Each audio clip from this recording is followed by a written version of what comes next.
प्रधानमंत्री भारत का कोई भी बनेगा, चाहे वो मनमोहन सिंह हो, नरेंद्र मोदी हो, चाहे कोई भी बन जाए, उसके सामने एक बड़ी संख्या ये रहेगी ना कि देश की 80% आबादी है वो डिपेंडेंट है। अमेरिका जैसे देशों में क्या होता है, कोई गवर्नमेंट पे डिपेंडेंट नहीं है। इसलिए गवर्नमेंट क्या करती है, सड़क बनाएगी, पुल बनाएगी, नालियां बनाएगी, फर्स्ट क्लास का फायर सिस्टम रखेगी, हेलीकॉप्टर से आग बुझाने की व्यवस्था रखेगी, इंडस्ट्री देगी। आज अमेरिका में आप जाइएगा ना, बना बनाया गोदाम आपको मिल जाएगा। मतलब आपको अगर अमेरिका में कारखाना लगाना है ना,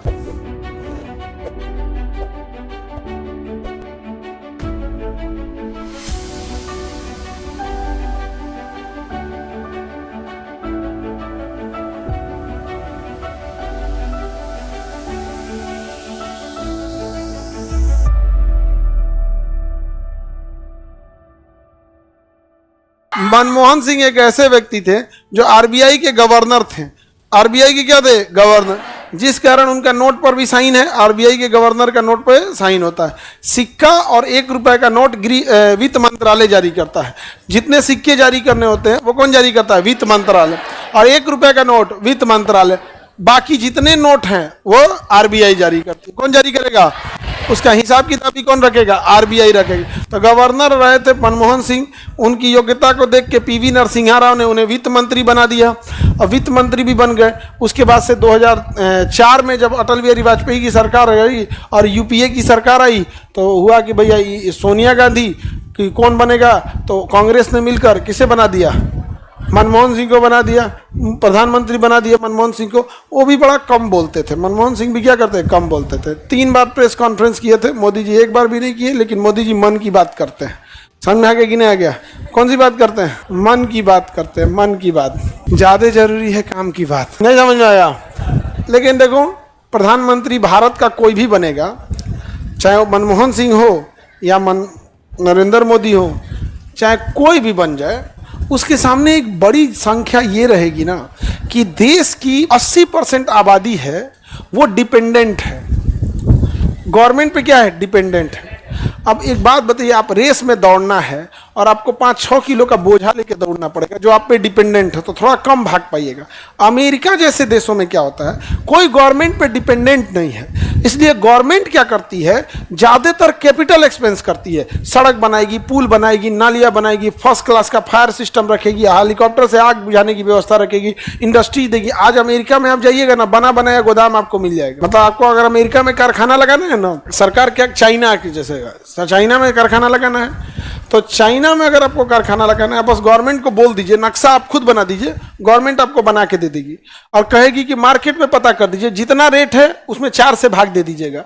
अगर मार्केट में इसका 10 लाख रुपया रेंट मांग रहा है तो 4 से भाग दीजिए, हम 2.5 लाख रुपया देंगे। और उसके बाद भी अगर आपको नहीं है तो 3 साल का हम छूट देंगे। तो इस वजह से सारी कंपनियां कहाँ भागने लगी? चाइना। क्योंकि अगर उसे कंपनी आज यहां से वहां शिफ्ट करना है तो उसका कुछ नहीं लग रहा है। उसका कुछ लगेगा? नहीं लगेगा।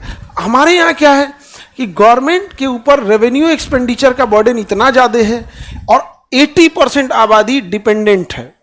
80% आबादी क्या है? डिपेंडेंट। वो डायरेक्ट बेनिफिट चाहती है, जबकि देश का विकास होता है इनडायरेक्ट बेनिफिट से। जैसे अगर आपको कोई पैसे दे दे अकाउंट में, वो आपको दिखेगा।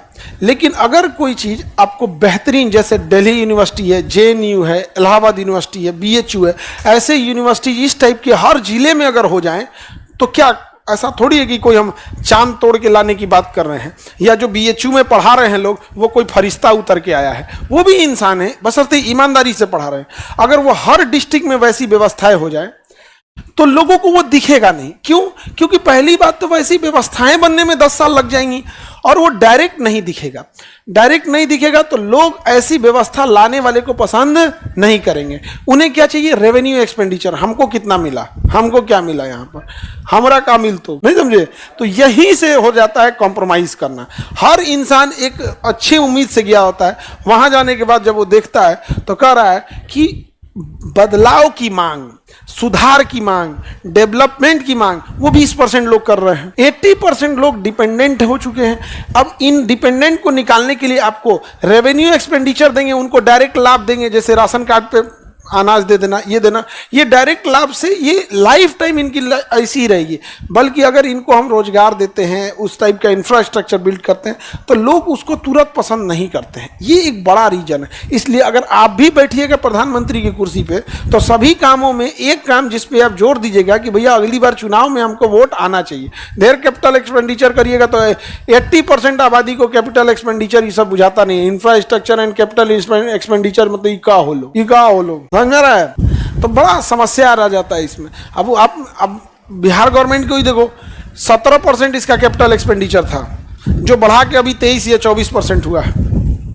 इतना से क्या होगा? कुछ नहीं होने वाला है। कैपिटल एक्सपेंडिचर नहीं है यहाँ पे। दूसरा, यहाँ पर क्या है ना कि चुनाव का एक मैटर हो जाता है कि हम कितने ज़्यादा रेवेन्यू एक्सपेंडिचर कर सकते हैं। आपको तो पता है रेवेन्यू एक्सपेंडिचर। आप बताइए, डेवलपमेंट के लिए रेवेन्यू एक्सपेंडिचर जरूरी है कैपिटल? जबकि चुनावी वादे किस पे किए जाते हैं? Revenue expenditure. रेवेन्यू, जैसे बिजली बिल अभी फ्री किया गया है चुनाव से पहले के लिए, बाद में पता नहीं क्या होगा क्या नहीं, हमें नहीं पता, लेकिन अभी के लिए वो किस एक्सपेंडिचर में जाएगा? रेवेन्यू एक्सपेंडिचर में जाएगा। समझ में आया कि नहीं आ गया? डीडीयू यूनिवर्सिटी के प्रोफेसर अच्छे से पढ़ाते हैं।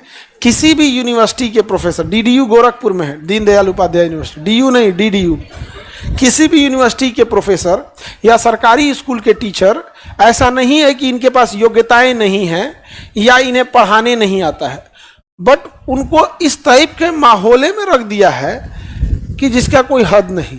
सरकारी स्कूल में गार्जियन जो जाता है वह यह देखने नहीं जाता है कि मेरे बच्चे को पढ़ाई कैसी मिल रही है, वो यह पूछने आता है कि छात्रवृत्ति का पैसा कब आएगा, साइकिल कब बटेगा, ड्रेस कब बटेगा। ये पूछने जब जाने लगेगा जिस दिन गार्जियन कि मेरे बच्चे को पढ़ाई ठीक से नहीं हुआ, जरा देख लीजिए, ये डाउट क्वेश्चन बता दीजिए, उस दिन से वो लोगों को भी एक अच्छा लगेगा। समझ में आया कि नहीं आ गया? दूसरा, कई बार सरकारी टीचरों को एक समस्या आप गौर करके देखिएगा कि जो गांव के गार्जियन जाते हैं सरकारी स्कूल में, वो टीचरों को प्रॉपर रेस्पेक्टो नहीं मिल पाता है, बस उनको छात्रवृत्ति चाहिए।